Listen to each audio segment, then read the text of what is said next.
Hello and welcome to the Pembroke Pines Book Club. Today we have two new readers and I'm really thrilled to have them. Please meet Terry Peterson. Hi, Terry. Hi, Elaine. And Karen Albertson. Hello, Karen. Hi, Elaine.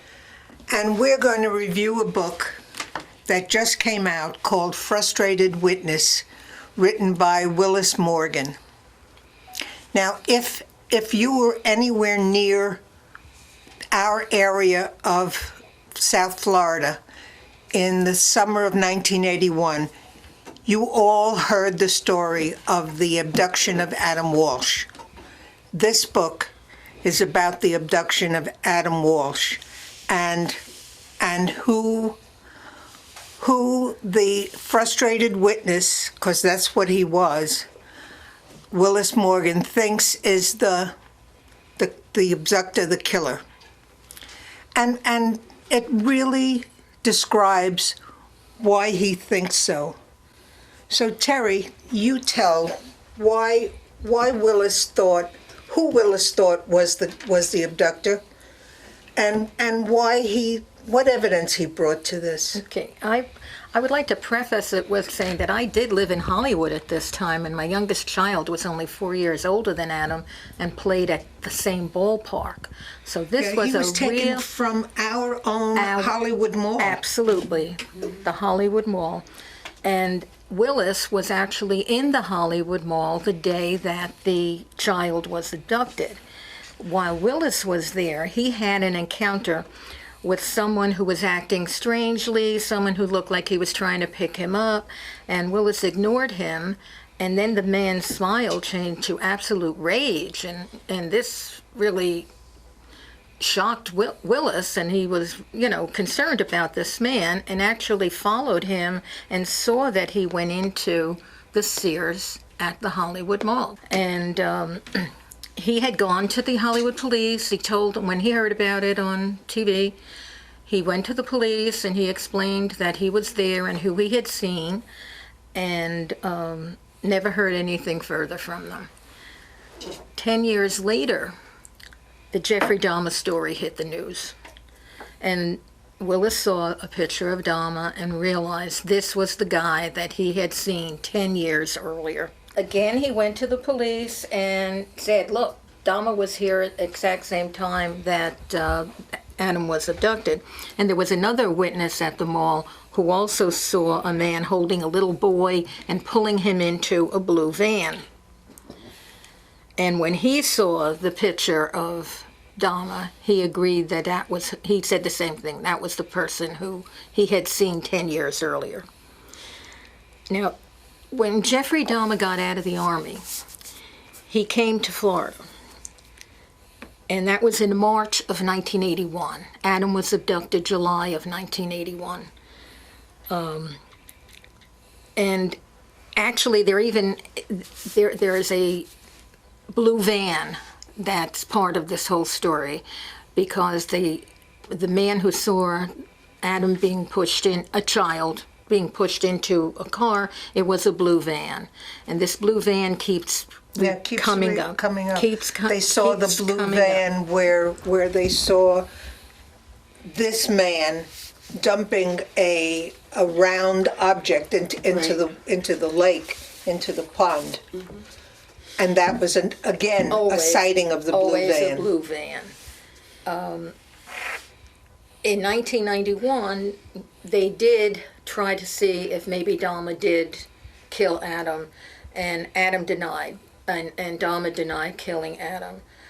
And Dahmer denied killing him, and he also said that he had never been to Hollywood.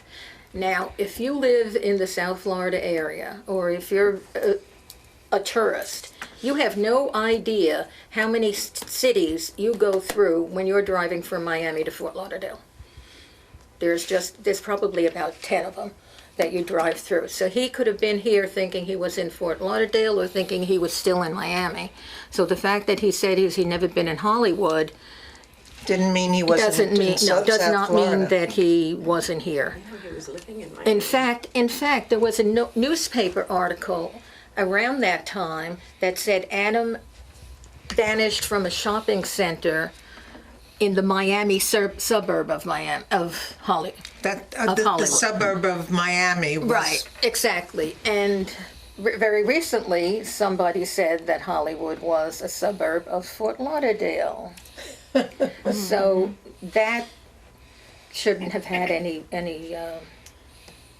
bearing on it at all. Even Dahmer's father called Americans the Most Wanted and said that he thought his son could be responsible for Adam's death. And he wrote a book. So And he wrote a book. He wrote a book about his own son. And Karen,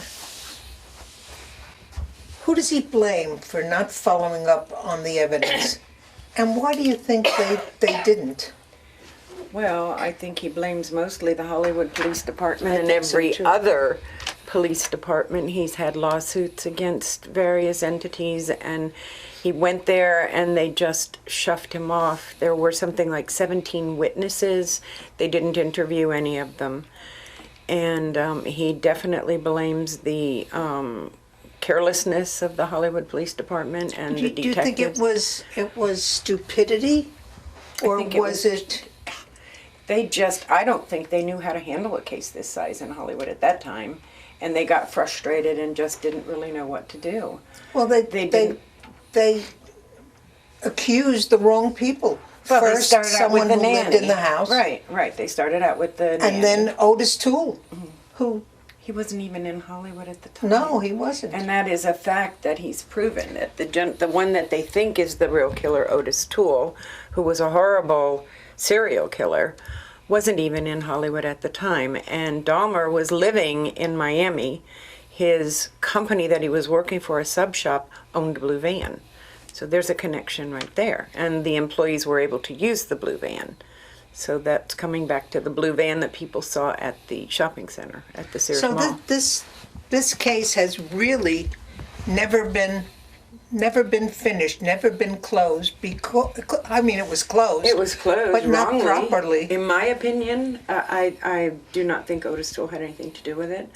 I think he's definitely right in saying that Jeffrey Dahmer did. When your own father writes a book about a child who is so, I don't want to say demented, but mentally challenged and... Dahmer's father. Yes, he wrote a book, I've got the name of it, but it's called A Father's Story, where he said his son did the killing. Now, how can you, the police just And went here ignored and went for there and years. ignored witnesses and just fluffed them off. There were, I think, 11 or 12 witnesses that went to the Hollywood Police Department and left statements. They were never even called back.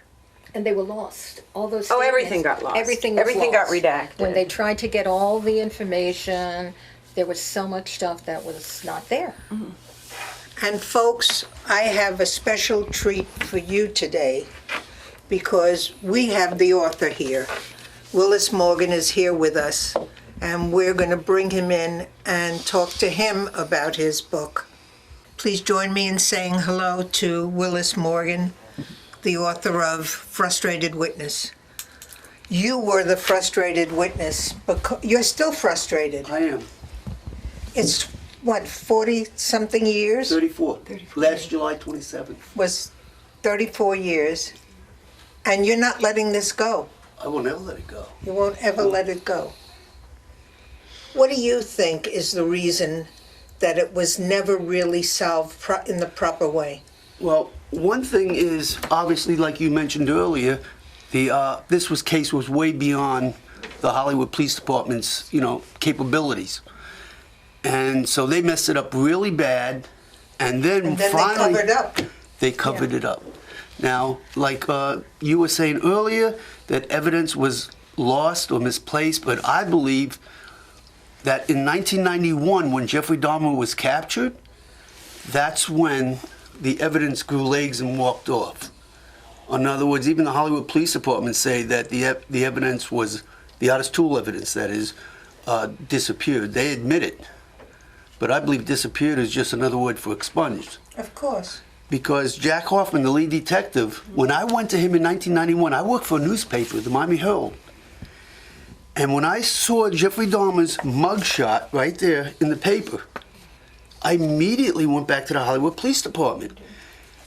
But I called the library up, since I work for a newspaper, and I asked them, do you remember the mug shot back in 1981, which was exactly 10 years to the week earlier? Can you send me a copy? And they did. This is the mug shot. I went to the Hollywood Police Department with this mug shot, and this composite. But I didn't realize when I went there, and I told them, look, this is the guy I saw. Obviously, they asked me first, well, why are you coming in now? How come you didn't come in 81? I said, but I did come in 81. They had no clue, number one. But their jaws dropped when I showed them this, and they told me this looks nothing alike. Nothing. But I didn't realize I had the wrong composite. This composite was from another attempted abduction in West Palm Beach. So that's not Jeffrey Oh, that Dahmer. was the other mall. No. 2 weeks before Adam. When Adam was abducted, the police chief, John Atwater, called the Hollywood Police Department and said, hey, you guys got to get up here. We think this is related. Everything matches. Okay? But at that time, they did have John's house guest, or as you say, nanny, as their prime suspect. And they may have had good reasons for him being the prime suspect, but they had blinders on it. They would dismiss everything. And this wasn't the only other attempted abduction. There were 5.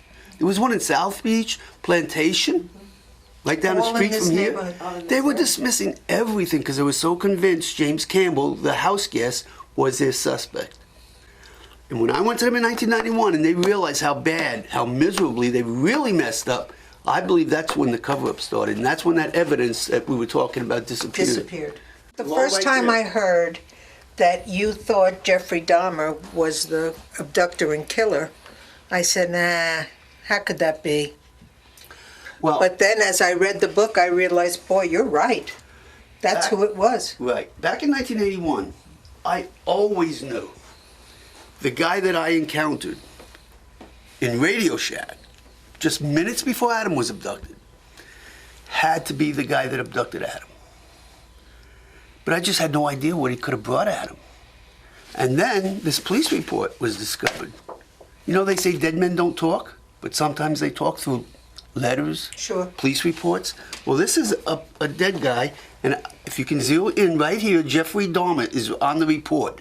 But 1981, they didn't know who Jeffrey Dahmer was. Well, he He wasn't. was just a witness Right. because Jeffrey Dahmer found this dead guy behind the store where he worked. Right.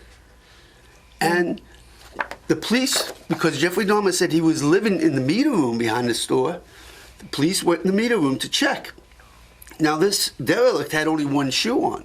That's where they found the other shoe. And that's when it hit me. That's where he brought Adam. It had to be. So I went there immediately and checked. And we have a crime scene. There was a TV show about it. There's blood spatter indicative of a homicide as described by one of the best CSI experts in the state of Florida, if not the country. They described this as being a homicidal pattern. But yet the Hollywood police and the Miami police, because it is in Dade County, they refuse to investigate. Even if it isn't Adam's blood spatter, it's somebody's. Somebody died a horrible death in that meter room. You won't get them to investigate. The Hollywood Police Department say it could be 2 pit bulls that were fighting in there. The Miami-Dade Police Department said they think a bird flew into the wall.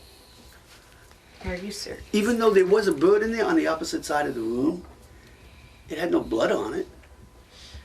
And a bird wouldn't have had as much blood as, This bird as was a 2 human inches being. long. And it looked like it was freshly dead.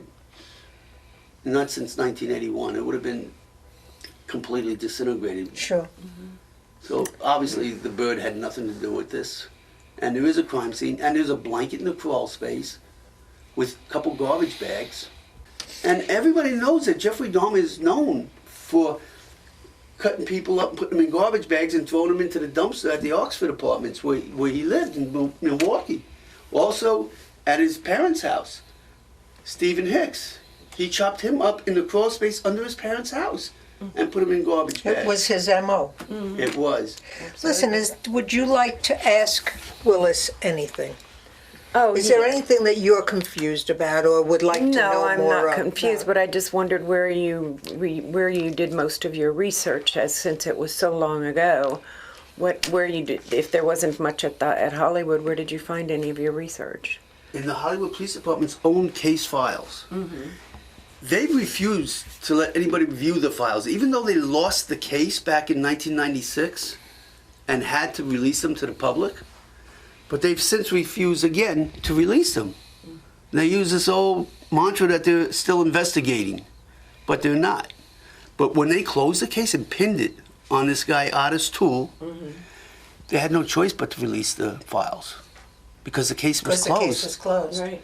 Right. They had no So they had to, and I got a copy. Although they wouldn't give it to me, somebody else got a copy, and I made a copy from their copy. And I started going through them. That's when I realized right away that mugshot I had was the wrong mugshot. The composite, I'm sorry, was the wrong That was composite. from the other- That's that was from from another the other mall. case, yeah. Because I've always thought that composite, whoever made that composite saw the same person I saw. One of the reasons I never went back to the Hollywood Police Department in 1981, because weeks later, several weeks, maybe 10 days or something like that, I saw that composite in the paper. And I was thinking, well, at least they have their composite. There's nothing more I can do. I mean, what can I do? So I never really went back to them. But when I did see that composite and I realized it wasn't even from the Hollywood Mall, I said, wait a minute, there's something wrong here. So I started researching. And that's when I found one witness after another, and they're all swearing they had encounters with Jeffrey Dahmer. No, there were at least 10 or 12 in your book. There's a Yankee Stadium full of witnesses. Yes. Yeah, exactly. Terry, is there something you'd like to ask No, Willis? I'm just very upset by the whole thing. It's This book terrible, wasn't. terrible thought that this Right. could happen. And I, as I say, I agree that all this was new in those days. It was something that people weren't used to, something that the police department wasn't used to.